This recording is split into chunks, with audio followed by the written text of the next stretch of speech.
Hello and welcome back to Wings कुरान। दोस्तों, last video में मैंने आपको सिखाया था ट्रेडिंग अकाउंट के बारे में, उसका फॉर्मेट कि कैसे हम ट्रेडिंग अकाउंट बनाते हैं, कॉस्ट ऑफ गुड्स सोल्ड कैसे निकालते हैं, ग्रॉस प्रॉफिट बिना ट्रेडिंग अकाउंट बना के हम कैसे निकाल सकते हैं। ये सारी चीज़ें मैंने आपको उसमें बताई थी। अब कमेंट सेक्शन में मुझे कुछ क्वेरीज आई थी रिगार्डिंग कि ट्रेडिंग अकाउंट क्या होता है, प्रॉफिट एंड लॉस अकाउंट क्या होता है, ग्रॉस प्रॉफिट और नेट प्रॉफिट में क्या डिफरेंस है। तो उन क्वेरीज़ को लेके फिर मैं यहाँ पे आज आपको वो डिफरेंस भी बताने जा रहा हूँ और इसके साथ एक दो क्वेश्चंस भी मैं साथ में लूँगा और कुछ एमसीक्यूज भी लूँगा उन्हीं क्वेश्चन के ऊपर बेस्ड। तो चलिए दोस्तों शुरू करते हैं आज का टॉपिक। दोस्तों, सबसे पहले difference between trading and profit and loss account, कि ट्रेडिंग अकाउंट और प्रॉफिट एंड लॉस अकाउंट में क्या डिफरेंस है। दोस्तों, सबसे पहले ट्रेडिंग अकाउंट की बात करें, बेसिस जो है relation. Trading account is a part of profit and loss account. Trading account जो है ये प्रॉफिट एंड लॉस अकाउंट का एक हिस्सा है। दोस्तों, जब हम अपने फाइनल अकाउंट्स बनाते हैं उसमें सबसे पहले हम ट्रेडिंग अकाउंट बनाते हैं जिसमें हम अपना ग्रॉस प्रॉफिट या फिर ग्रॉस लॉस निकालते हैं। उसी ग्रॉस प्रॉफिट से फिर हम अपने बाकी के खर्चे निकालते हैं। जैसे मैंने कहा था, डायरेक्ट इन एक्सपेंस और इनडायरेक्ट एक्सपेंस। जितने भी डायरेक्ट एक्सपेंस हैं वो हम ट्रेडिंग अकाउंट में निकाल के सेल में से अपना ग्रॉस प्रॉफिट निकालते हैं।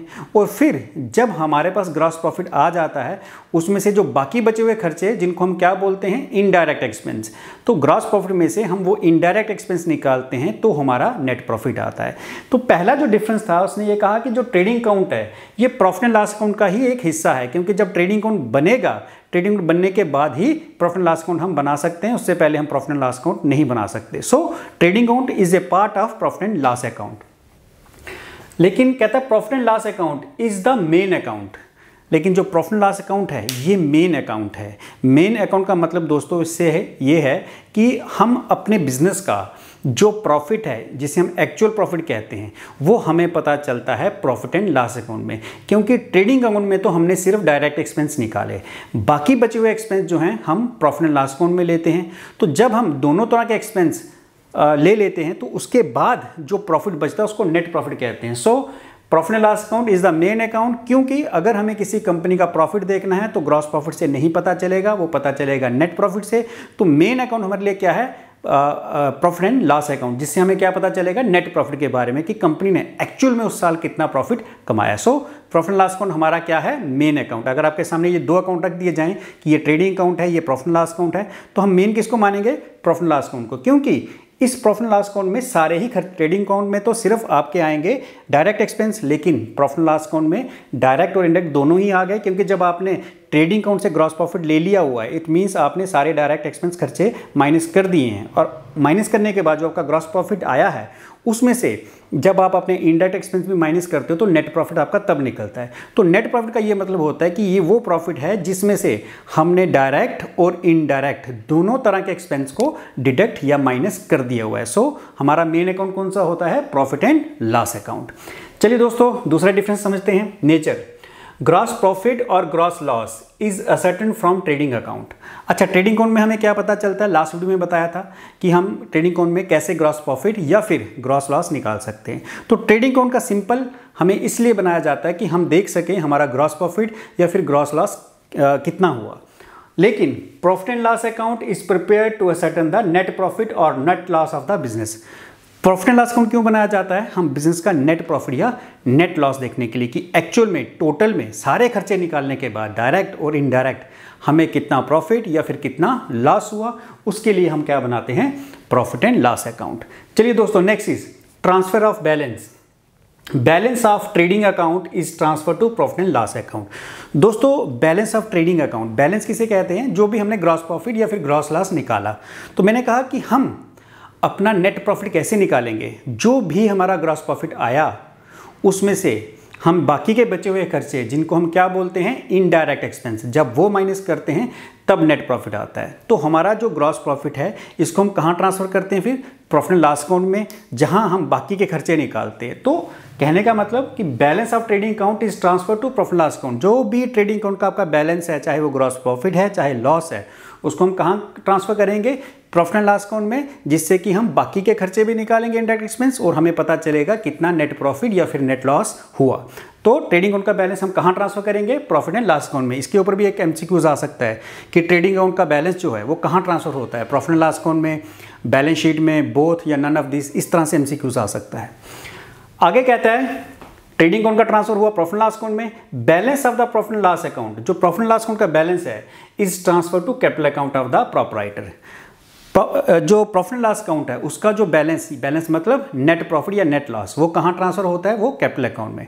ग्रॉस प्रॉफिट कहाँ ट्रांसफर होगा? Trading profit and loss account में। और प्रॉफिट एंड लॉस अकाउंट का जो बैलेंस यानी नेट प्रॉफिट या नेट लॉस, वो कहाँ ट्रांसफर होगा? पार्टनर्स की कैपिटल अकाउंट में। यानी हमारी कैपिटल में, जैसे मैंने कहा था कि हमारी कैपिटल क्यों इंक्रीज होती है? Because of profit. क्यों डिक्रीज होती है? Because of loss.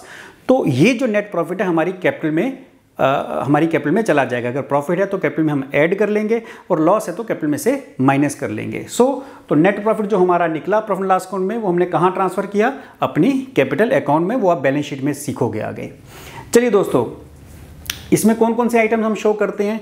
आपको लास्ट वीडियो में मैंने बताया भी था कि कौन कौन सी चीज़ें हैं जो ट्रेडिंग अकाउंट में आती हैं। So item shown in the trading account are, कौन कौन से आइटम शो करते हैं? परचेज शो करते हैं, sales, opening and closing stock और डायरेक्ट एक्सपेंस। ये सारी चीज़ें हम कहाँ लेते हैं? ट्रेडिंग अकाउंट में। लेकिन प्रॉफिट एंड लॉस अकाउंट में हम क्या लेते हैं? Items like indirect expenses related to sales. मैंने कहा था जितने भी इनडायरेक्ट एक्सपेंस हैं, यानी वो एक्सपेंस जो प्रोडक्ट की मैन्युफैक्चरिंग के बाद आते हैं, तो तभी मैंने कहा कि in items like indirect expense related to sales के ऊपर जो एक्सपेंस है, क्योंकि सेल्स जब हम कोई प्रोडक्ट बेच रहे हैं इसका मतलब वो प्रोडक्ट बन चुका है। तो जैसे मैंने कहा कि बनने के बाद का एक्सपेंस क्या है? इनडायरेक्ट। तो इसी तरह कहते हैं indirect expense related to sales, distribution, product को डिस्ट्रीब्यूट यानी मार्केट में पहुंचाना, अलग अलग जगहों पे पहुंचाना, उसको कहते हैं डिस्ट्रीब्यूट करना। एडमिनिस्ट्रेशन यानी ऑफिस के खर्चे, ऑफिस के एम्प्लॉयज़ की सैलरीज या ऑफिस का रेंट या ऑफिस का इलेक्ट्रिसिटी बिल, उसको एडमिनिस्ट्रेशन एक्सपेंस कहते हैं। फाइनेंस एक्सपेंस हो गया कि अगर आपने कोई लोन लिया उस पर जो आपने इंटरेस्ट दिया, अपने बिजनेस के लिए कई बार हम लोन लेते हैं, उस पर जो इंटरेस्ट देते हैं तो हमारी फाइनेंस कॉस्ट में आता है, are shown in the profit and loss account. तो ये सारे के सारे इनडायरेक्ट एक्सपेंस होते हैं। तो ये कहाँ आते हैं? प्रॉफिट एंड लॉस अकाउंट में। आई होप आपको ये डिफरेंस पता चल गया। इसमें से बहुत सारे एमसीक्यूज आपके निकल सकते हैं। चलिए दोस्तों, अब मुझे कमेंट सेक्शन में क्वेरीज थी ग्रॉस प्रॉफिट और नेट प्रॉफिट का डिफरेंस भी बताओ। तो चलिए दोस्तों, हम जानते हैं ग्रॉस प्रॉफिट और नेट प्रॉफिट में क्या डिफरेंस है।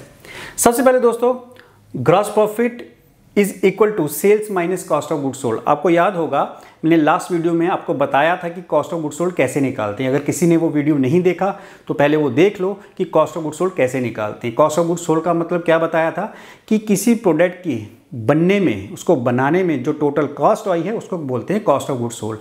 मान लो एक प्रोडक्ट मैंने बनाया, रॉ मटेरियल खरीदा, फिर उस पर वेजेस दी या जितना भी मैंने फैक्ट्री के खर्चे किए, सपोज करो मुझे पड़ा 100 रुपये का, यानी एक मटेरियल को बनाने में मुझे, एक प्रोडक्ट बनाने में मुझे 100 रुपये का खर्चा आया, वो मेरी हो गई कॉस्ट ऑफ गुड्स सोल्ड। और मैंने उसको बेचा 120 में, तो 100 रुपये की चीज़ मैंने 120 में बेची, तो 20 रुपये मेरा जो उसमें है वो क्या है? Gross profit. तो sales minus cost of goods sold. Sales कितनी? 120 की चीज़ बेची मैंने, मुझे वो चीज़ कितने की पड़ी, मुझे कितने में प्रोडक्शन कॉस्ट मेरी कितनी आई 100 रुपये, तो 20 रुपये मेरा क्या है? Gross profit. So gross profit निकालने का एक फॉर्मूला भी है, ये मैंने आपके पिछले वीडियो में भी समझाया था। लेकिन नेट प्रॉफिट कैसे निकालते हैं दोस्तों? नेट प्रॉफिट निकालने का formula gross profit plus all other incomes. अब नेट प्रॉफिट कैसे निकालना है? जो भी आपका ग्रॉस प्रॉफिट आया, मैंने कहा था नेट प्रॉफिट कैसे निकालोगे कि जो भी ग्रॉस प्रॉफिट है उसमें से आपने इनडायरेक्ट एक्सपेंस माइनस करने हैं, वो तो करने ही हैं। इसके साथ ही ग्रॉस प्रॉफिट में आपने ऑल अदर इनकम्स, ये मैंने लिखा है all other incomes. All other income का मतलब कि आपका जो कोर बिजनेस है, जैसे मान लो मेरा गुड्स का बिजनेस है, मैं गुड्स को प्रोडक्शन या गुड्स खरीद के आगे कस्टमर को बेचता हूँ, ये मेरा कोर बिजनेस है। लेकिन इसके अलावा, इसके सिवा अगर मुझे कोई और इनकम हो रही है, जैसे मान लो मुझे कोई रेंट आ रहा है या मुझे कोई डिविडेंड आ रहा है या मुझे कहीं से कोई इंटरेस्ट आ गया, ये मेरे बिजनेस का हिस्सा नहीं है लेकिन बिजनेस से ही आ रहा है, तो ये मेरी अदर इनकम्स में आएगा। तो ग्रॉस प्रॉफिट और अदर इनकम्स, इन दोनों का टोटल किया, उसमें से जितने भी मेरे इनडायरेक्ट एक्सपेंसेस और लॉसेस हैं वो मैं जब डिडक्ट कर दूंगा तो मेरा नेट प्रॉफिट आएगा। फॉर एग्जांपल, जैसे मैंने अभी इसमें कहा कि सेल्स में से कॉस्ट ऑफ गुड्स सोल्ड निकाली, मान लो मुझे 20 रुपये का प्रॉफिट है और अदर इनकम से मुझे 10 रुपये और आ गए, तो कुल मिला के मेरे पास हो गए 30 रुपये। उस 30 में से जितने भी इनडायरेक्ट एक्सपेंसेस या लॉसेस हैं, सपोज करो कि 25 रुपये के मेरे इनडायरेक्ट एक्सपेंस और लॉसेस हैं, 30 में से 25 माइनस कर दिए, तो नेट प्रॉफिट मेरा कितना है? 5 रुपीज़। ये मेरा एक्चुअल प्रॉफिट है जो मुझे साल भर में बिजनेस से हुआ। चलिए दोस्तों, next is it is ascertain from trading account. हम ग्रॉस प्रॉफिट कहाँ से निकालते हैं? हम ट्रेडिंग अकाउंट को बना के हम ग्रॉस प्रॉफिट निकालते हैं। इस पर तो हमने काफ़ी बार डिस्कशन भी कर ली। लेकिन जो नेट प्रॉफिट है उसके लिए हमें क्या बनाना पड़ता है? Profit and loss account. So it is ascertain from profit and loss account. ये हम प्रॉफिट एंड लॉस अकाउंट बना के ही नेट प्रॉफिट को निकाल सकते हैं। Gross profit is transfer to profit and loss account. जो ग्रॉस प्रॉफिट होता है अभी इसमें भी बताया था, इसको हम कहाँ ट्रांसफर करते हैं? प्रॉफिट एंड लॉस अकाउंट में, जिसमें कि हम बाकी सारे खर्चे भी निकालते हैं। लेकिन जो नेट प्रॉफिट हम निकालते हैं इस ट्रांसफर टू कैपिटल अकाउंट, ये अभी मैंने इसमें भी आपको बता दिया था कि नेट प्रॉफिट को हम फिर जो भी आएगा कैपिटल अकाउंट में ट्रांसफर करते हैं। बैलेंस शीट में आपको मैं वो सिखाऊंगा। Next is it does not include any income from other source. आपने लास्ट वीडियो में देखा होगा कि जब मैंने ट्रेडिंग अकाउंट बनाया उसकी क्रेडिट साइड में मैंने लिखा सेल्स और क्लोजिंग स्टॉक। इट मीन्स उसमें जो ट्रेडिंग अकाउंट होता है उसमें हम सिर्फ सेल्स की बात करते हैं, जो हमारा कोर बिजनेस है, जिस चीज़ में हम डील कर रहे हैं, तो हम सिर्फ उसमें सेल्स और क्लोजिंग स्टॉक ही लिखते हैं, किसी और इनकम को उसमें ऐड नहीं करते। तो it does not include any income from other sources. जो हमारा ट्रेडिंग अकाउंट होता है, जो हमारा ग्रॉस प्रॉफिट है, उसमें हम किसी और सोर्स से आई हुई इनकम को हम ऐड नहीं करते। लेकिन इट में includes income from other sources. लेकिन जब हम नेट प्रॉफिट कैलकुलेट करते हैं तो इसमें हम बाकी की इनकम यानी सेल्स के अलावा बाकी जितनी इनकम्स हैं, जैसे मैंने कहा रेंट या डिविडेंड या इंटरेस्ट हमें मिला, वो भी इसमें ऐड करते हैं नेट प्रॉफिट निकालते वक्त। It does not depend upon amount of net profit. देखो ग्रॉस प्रॉफिट हमारे नेट प्रॉफिट पे डिपेंड नहीं करता, उल्टा है। ग्रॉस प्रॉफिट हमारे नेट प्रॉफिट पे डिपेंड नहीं करता, क्योंकि नेट प्रॉफिट तो ट्रेडिंग अकाउंट बनने के बाद आता है, यानी ग्रॉस प्रॉफिट निकालने के बाद हम नेट प्रॉफिट निकालते हैं। तो उसका जो हमारा ग्रॉस प्रॉफिट है, इसका नेट प्रॉफिट से कोई रिलेशन नहीं है। लेकिन नेट प्रॉफिट का ग्रॉस प्रॉफिट से रिलेशन है, क्योंकि नेट प्रॉफिट हम कैसे निकालते हैं? ग्रॉस प्रॉफिट में से जो हमने ग्रॉस प्रॉफिट निकाला उसमें से हम अपने सारे जब इनडायरेक्ट एक्सपेंस निकालते हैं। तो it depend upon the amount of gross profit. जो हमारा नेट प्रॉफिट है किस पे डिपेंड करेगा? ग्रॉस प्रॉफिट पे, कि उसी ग्रॉस प्रॉफिट में से हमें बाकी के खर्चे निकाल के ही नेट प्रॉफिट निकालना होता है। तो दोस्तों आई होप ये आपको क्लियर हुआ। अगर किसी को क्लियर नहीं हुआ कमेंट सेक्शन में मुझे वो पूछ सकता है। चलिए दोस्तों, एक मैं आपको छोटा सा एक क्वेश्चन करवा देता हूँ।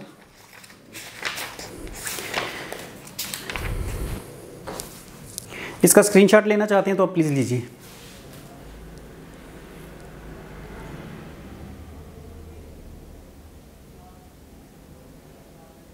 चलिए दोस्तों, आई होप आपने इसका स्क्रीनशॉट ले लिया।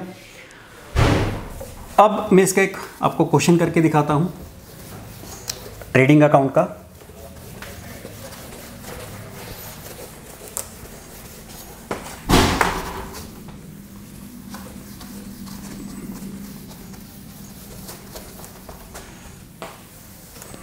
दोस्तों कुछ इंफॉर्मेशंस मैं लिख रहा हूं।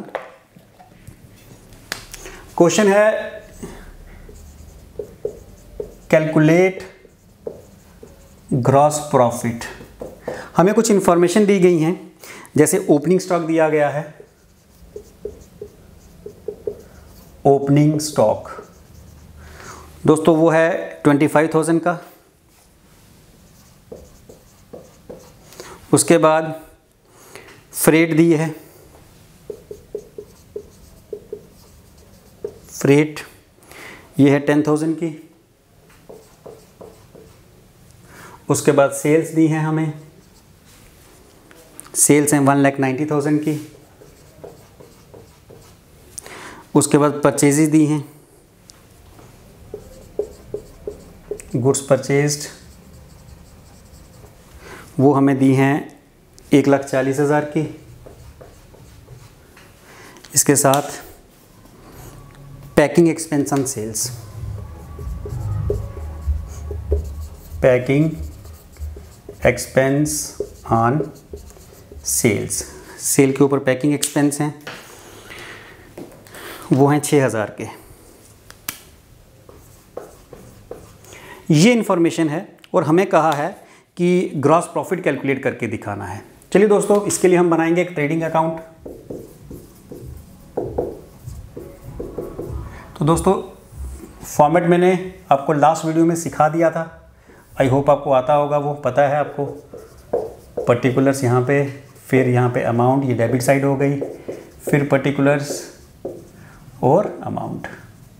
अब दोस्तों आपको सिर्फ फॉर्मेट पता होना चाहिए कि कौन सी चीज़ डेबिट में आएगी, कौन सी क्रेडिट में आएगी और कौन सी नहीं आएगी। क्योंकि मैंने कहा था कि इसमें हम सिर्फ डायरेक्ट एक्सपेंस लेते हैं, तो जब क्वेश्चन आएगा उसमें कुछ डायरेक्ट एक्सपेंस भी दिए होंगे, तो आपको वो नहीं लेने हैं, इसमें सिर्फ डायरेक्ट एक्सपेंस लेने हैं। तो अभी मैंने इसमें भी एक डायरेक्ट एक्सपेंस लिखा है, तो चलिए इसको पहले सॉल्व करते हैं। सबसे पहले दोस्तों ओपनिंग स्टॉक, तो आपको पता है कि ओपनिंग स्टॉक यानी वो स्टॉक जो हमारे पास पहले से पड़ा हुआ है उसको बोलते हैं ओपनिंग स्टॉक, वो आ गया 25,000। नेक्स्ट इज फ्रेट, फ्रेट मतलब किराया। अब याद होगा लास्ट वीडियो में मैंने आपको कहा था कि कैरेज और फ्रेट एक ही चीज़ है, कैरेज इनवर्ड या फ्रेट इनवर्ड, कैरेज आउटवर्ड और freight outward.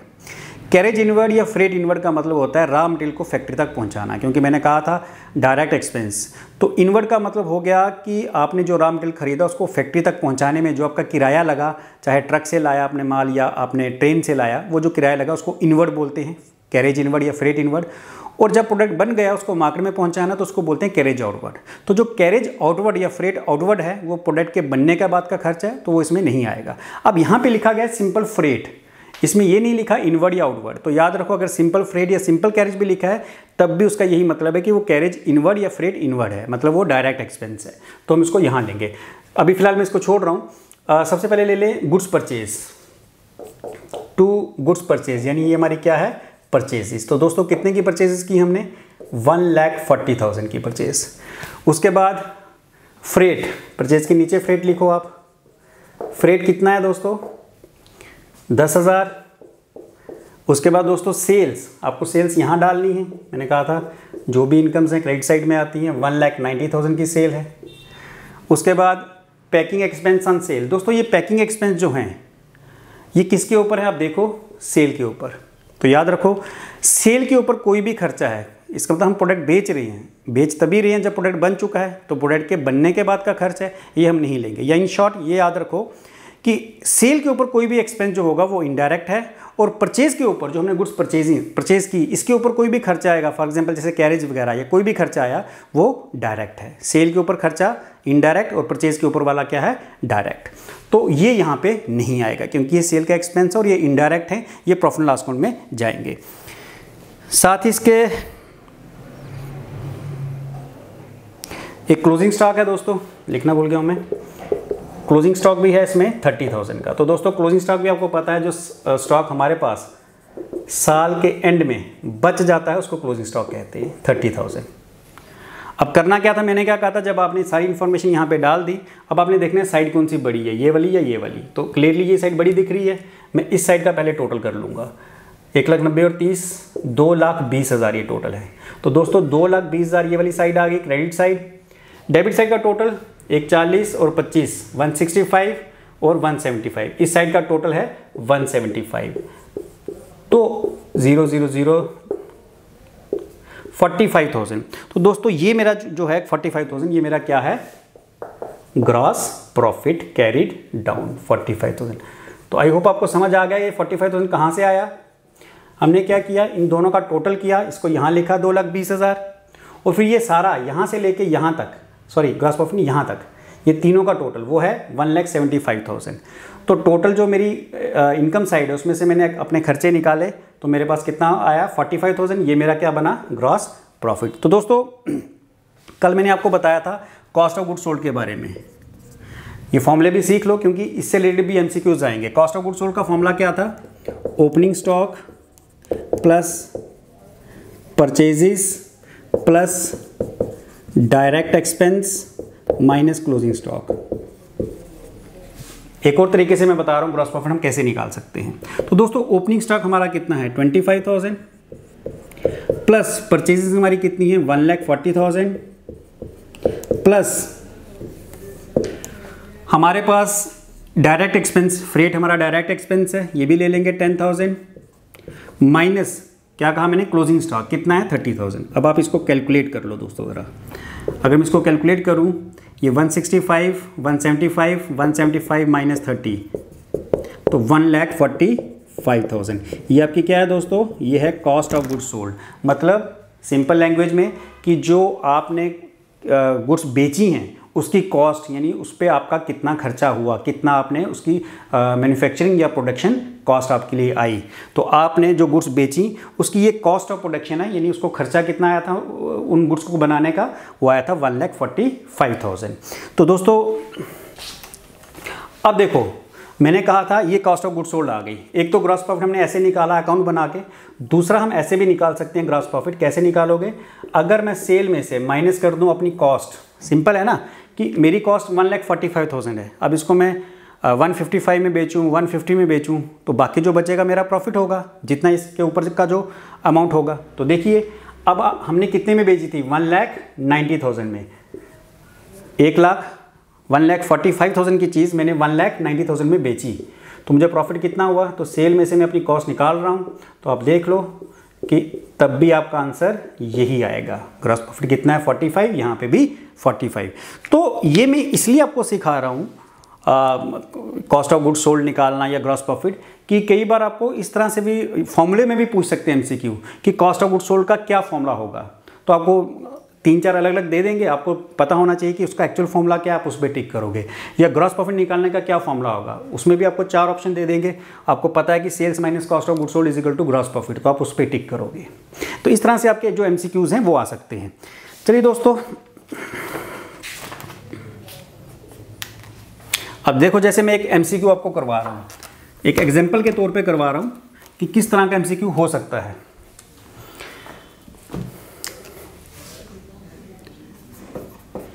Sales are equal to, sales किसके बराबर होती हैं? उसमें ऑप्शन है A, first is cost of goods sold plus gross profit, cost of goods sold plus gross profit.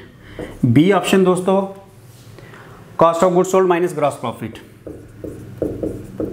C option दोस्तों, इसमें है gross profit minus cost of goods sold. और डी ऑप्शन क्या है इसमें? वो है नन ऑफ दीज। तो सेल्स किसके बराबर है दोस्तों? सेल के लिए हम क्या फॉर्मूला लगाएंगे? आपको याद होगा हमने अभी जो ग्रॉस प्रॉफिट निकाला उसमें फॉर्मूला क्या लगाया? Sales minus cost of goods sold. लेकिन इस क्वेश्चन में हमें वो बोल रहा है सेल्स के बारे में। सिंपल आप ऐसे भी कर सकते हो, ग्रॉस प्रॉफिट है आपके पास, क्या फॉर्मूला है ग्रॉस प्रॉफिट का? Sales minus cost of goods sold. हमें सेल निकालनी है ना दोस्तों। तो आप इसी फॉर्मूले से ग्रॉस प्रॉफिट भी निकाल सकते हो, सेल भी निकाल सकते हो, कॉस्ट ऑफ गुड्स सोल्ड भी निकाल सकते हो। अगर आपके पास कोई 2 चीज़ें गिवन हैं तो तीसरी चीज़ तो अपने आप निकल जाएगी। अब मैं इसी के एग्जांपल ले लेता हूँ। देखो दोस्तों, हमारे पास हमें क्या निकालना है? सेल। हमारे पास ग्रॉस प्रॉफिट कितना था? 45,000 का। यहाँ पे आप मिट गया, अब मैं वैल्यू पुट कर देता हूँ। ठीक है दोस्तों, 45,000 ग्रॉस प्रॉफिट। सेल कितनी थी ये हमें निकालनी है इस क्वेश्चन के हिसाब से। सेल हमें पता है 1,90,000 है, लेकिन एमसीक्यू में ये जो क्वेश्चन है इसमें मान लो हमें सेल नहीं पता, हमें पता है ग्रॉस प्रॉफिट इतना है। सेल हमें निकालनी है, इसको मैं ऐसे लिख देते हैं, minus cost of goods sold. दोस्तों मैंने कितनी बनाई थी? 1,45,000। इससे पहले मैंने निकाली है, मिटा दिया हुआ है। तो अब इसको अगर आप मैथमेटिकली इक्वेशन में सॉल्व करो तो कैसे सॉल्व करेंगे? 45,000 ये सेल इधर आ जाएगी इज इक्वल टू के, तो प्लस हो जाएगी, इज इक्वल टू क्या है? सेल। देयरफॉर सेल किसके बराबर हो गई? 1,90,000 के बराबर। तो आप देखो कि हमने सेल निकालने के लिए फॉर्मूला क्या यूज़ किया? हमने सेल निकालने के लिए, ये क्या था हमारा? ग्रॉस प्रॉफिट था। और ये क्या था? ये थी कॉस्ट ऑफ गुड्स सोल्ड। मतलब सेल निकालने का फॉर्मूला हो गया gross profit plus cost of goods sold. तो देखो यहाँ पे cost of goods sold plus gross profit, A is the right answer. Cost of goods sold minus gross profit, गलत। Gross profit minus cost of goods sold, ये भी गलत, क्योंकि हमारा एक्चुअल फॉर्मूला क्या है? Gross cost of goods sold plus gross profit, उसको मिला के। या सिंपल आप ऐसे भी ले सकते हो कि सेल हम कैसे निकालते हैं? कॉस्ट में प्रॉफिट ऐड करते हैं। ये तो आपने बड़ी बार पढ़ा भी हुआ है। तो वैसे देख लो कि अगर हमें सेल निकालनी है तो कॉस्ट प्लस उसमें आप अपना प्रॉफिट ऐड कर लो तो आपका सेलिंग प्राइस आएगा, वही है कॉस्ट प्लस ग्रॉस प्रॉफिट। तो दोस्तों इस तरह से आपके जो एमसीक्यूज़ हैं वो आपको पूछे जा सकते हैं। उसके बाद एक और है दोस्तों, आपको याद होगा रिटर्न इनवर्ड के बारे में मैंने बताया था।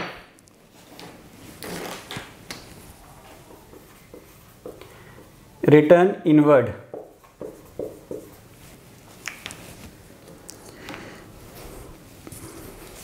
Is deducted from. Return inward को हम कहाँ से डिडक्ट करते हैं? ऑप्शन इज ए परचेजेस से, purchases, B is sales, C is return outward and D is none of this.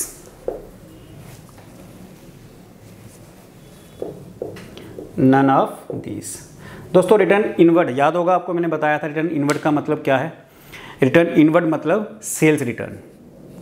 जब हम किसी को कोई चीज़ बेचते हैं और वो हमें वापस कर देता है कुछ हमारी बिकी हुई चीज़ें जो हमने उसको बेची थी, तो वो जो हमारे पास गुड्स वापस आई उसको हम बोलते हैं रिटर्न इनवर्ड्स या फिर सेल्स रिटर्न। रिटर्न आउटवर्ड होता है परचेज रिटर्न। ठीक है, तो रिटर्न इनवर्ड मतलब क्या है, मैं लिख रहा हूँ, रिटर्न इनवर्ड मतलब सेल्स रिटर्न, इसको सेल्स रिटर्न भी बोलते हैं, और रिटर्न आउटवर्ड मतलब क्या होता है, परचेज रिटर्न। तो इन दोनों में डिफरेंशिएट करना आपको पता होना चाहिए कि इन दोनों का मतलब क्या है। अच्छा, अब बात करते हैं कि जब भी हमारे पास सेल्स रिटर्न आती है हम क्या करते हैं। याद करो, मैंने आपको जो लास्ट वीडियो बताया था उसमें कहा था कि जो भी हमारे पास सेल्स रिटर्न होंगी या रिटर्न इनवर्ड होंगी वो हम सेल्स में से डिडक्ट करते हैं। So return inward is deducted from, कहाँ से डिडक्ट करते हैं, परचेज से नहीं करते, क्योंकि परचेज से परचेज रिटर्न या रिटर्न आउटवर्ड डिडक्ट करते हैं। यह गलत है। बी सेल्स में से, तो यस आंसर इज सेल्स, की रिटर्न इनवर्ड हम सेल में से माइनस करते हैं, तो ये हमारा राइट आंसर है। तो रिटर्न आउटवर्ड का मतलब तो मैंने बता ही दिया, परचेज रिटर्न को बोलते हैं, नन ऑफ दिस तो है नहीं, तो राइट आंसर इस तरह से आपके ये एमसीक्यूज बनते हैं। तो दोस्तों आपको पूरे बड़े ध्यान से जो थ्योरी पोर्शन है ये पूरा बड़े ध्यान से पढ़ना है। आपको खुद कोशिश करनी है कि कहाँ से हम एमसीक्यूज निकाल सकते हैं, इसका क्या एमसीक्यू बन सकता है, वो अपने खुद देखना है। तो मैं भी करवाऊँगा आपको, तो आप भी करो। जैसे ये चैप्टर खत्म होगा इसका एमसीक्यूज लेके आऊँगा मैं, तो आप खुद प्रैक्टिस करो कि कैसे किसका क्या एमसीक्यू बन सकता है, अपार्ट फ्रॉम जो आपके पास बुक्स हैं उसके सिवा भी। तो आपको बड़ी अच्छे से आपकी प्रिपरेशन हो जाएगी। तो दोस्तों आज का मैं ये टॉपिक यहीं ख़त्म करता हूँ। नेक्स्ट वीडियो में मैं कुछ और क्वेश्चंस लेके आऊँगा ताकि प्रैक्टिकल पोर्शन आपका अच्छे से कंप्लीट हो जाए। उसके बाद हम प्रॉफिट एंड लॉस अकाउंट को करेंगे। तो और दूसरा, अगर आप मुझे फॉलो करना चाहते हो तो इंस्टाग्राम और फेसबुक दोनों पे कर सकते हो।